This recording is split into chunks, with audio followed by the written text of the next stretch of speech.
आइए इस वीडियो में हम प्रूफ करेंगे, ठीक है, sine square theta plus cos square theta is equals to 1। कौन सी आइडेंटिटी प्रूफ करने जा रहे हैं? Sine square theta plus cos square theta is equals to 1। ये हम लोग आज प्रूफ करेंगे, ठीक है। बात समझ में आ गई? तो 90% बच्चे क्या होते हैं कि इसको याद तो कर लेते हैं बट ये नहीं पता कर पाते हैं कि ये आई कहाँ से आइडेंटिटी। तो आइए ज़रा देखते हैं कि ये वाली आइडेंटिटी हम लोग एक्चुअल में कैसे प्रूफ करने वाले हैं, ठीक है। तो आइए ज़रा दिखाते हैं आपको कि ये कैसे आइडेंटिटी प्रूफ होगी। तो पाइथागोरस थ्योरम का इस्तेमाल करके हम लोग इसको प्रूफ करेंगे। तो आइए एक ट्रायंगल ले लेते हैं, राइट एंगल ट्रायंगल, ठीक है। तो राइट एंगल ट्रायंगल को अगर हम लोग देखें तो ये हम लोग ने एक राइट एंगल ट्रायंगल ले लिया, थोड़ा सा इसको एडजस्ट कर लेते हैं, ठीक है। तो ये मान लिए कि हमने ये, ठीक है, राइट एंगल ट्रायंगल ले लिया, ठीक है। तो आइए जरा आप देखते हैं यहाँ पर क्या होगा, ठीक है।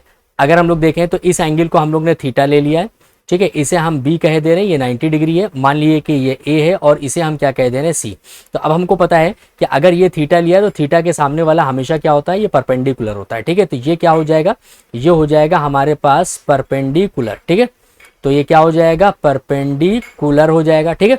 और ये क्या हो जाएगा, ये हमारे पास बेस हो जाएगा राइट एंगल ट्रायंगल में। और ये सबसे बड़ी जो साइड होती है वो हमेशा हाइपोटेनस ही रहती है। वो कितनी रहती है, वो हाइपोटेनस ही रहेगी। तो आइए जरा प्रूफ करते हैं। अब हम लोग देखते हैं कि हमारे पास इसको कैसे प्रूफ करेंगे, ठीक है।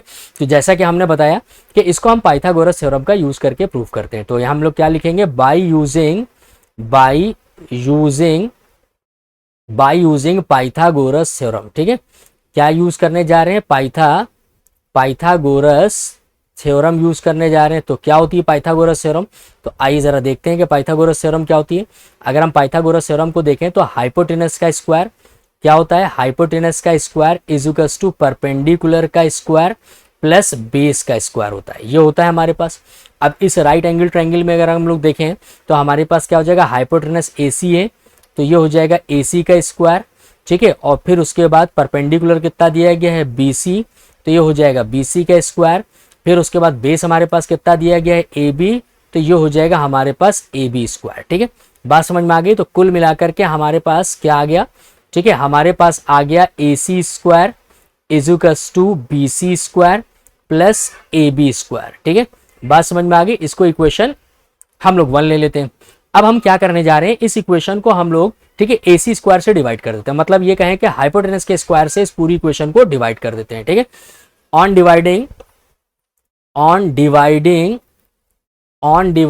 इक्वेशन 1 बाई AC स्क्वायर, ठीक है। तो AC स्क्वायर से अगर हम लोग डिवाइड करेंगे तो क्या आ जाएगा हमारे पास आ जाएगा AC स्क्वायर, इधर आ जाएगा अपॉन AC स्क्वायर, इधर हम डिवाइड करेंगे तो BC स्क्वायर प्लस ये कितना हो जाएगा, AB स्क्वायर अपॉन ये कितना हो जाएगा हमारे पास AC स्क्वायर। अब आप देख सकते हैं, ठीक है, कि हमारे पास कितना हो जाएगा 1 इज इक्वल्स टू ये कितना हो जाएगा, ये हो जाएगा BC स्क्वायर अपॉन ये कितना हो जाएगा AC स्क्वायर प्लस इसको इससे स्प्लिट करके लिख लेंगे तो कितना हो जाएगा AB स्क्वायर अपॉन ये कितना हो जाएगा हमारे पास AC स्क्वायर। अब आइए और क्या लिख सकते हैं इसको, अगर हम लोग देखें तो 1 इज इक्वल्स टू ये क्या लिख सकते हैं, क्योंकि दोनों पे स्क्वायर है तो हम ये लिख सकते हैं BC अपॉन AC का होल स्क्वायर लिख सकते हैं। और यहाँ क्या लिख सकते हैं, AB अपॉन AC का होल स्क्वायर, ठीक है, AB अपॉन AC का होल स्क्वायर आ जाएगा। अब अगर आप देखिए BC अपॉन AC तो क्या हो जाएगा, ठीक है, BC अपॉन AC तो मतलब परपेंडिकुलर और ये किसका है, हाइपोटेनस। अगर आप देखें यहाँ पर सही से तो ये परपेंडिकुलर अपॉन हाइपोटेनस का रेशो दिया गया है। और यहाँ पर अगर हम लोग देखें तो ये दिया गया बेस अपॉन हाइपोटेनस, तो बेस अपॉन ये हाइपोटेनस का रेशो दिया गया है।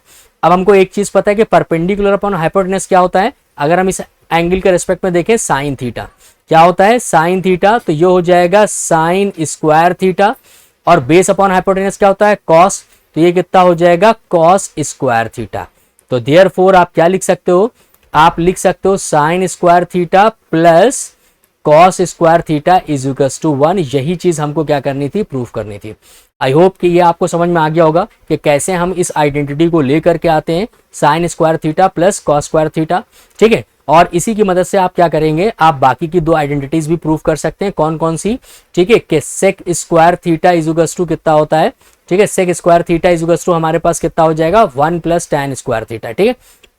तो अगर हम लोग देखें तो हमारे पास नेक्स्ट आइडेंटिटी क्या हो जाएगी, sec square theta is equals to 1 plus tan square theta.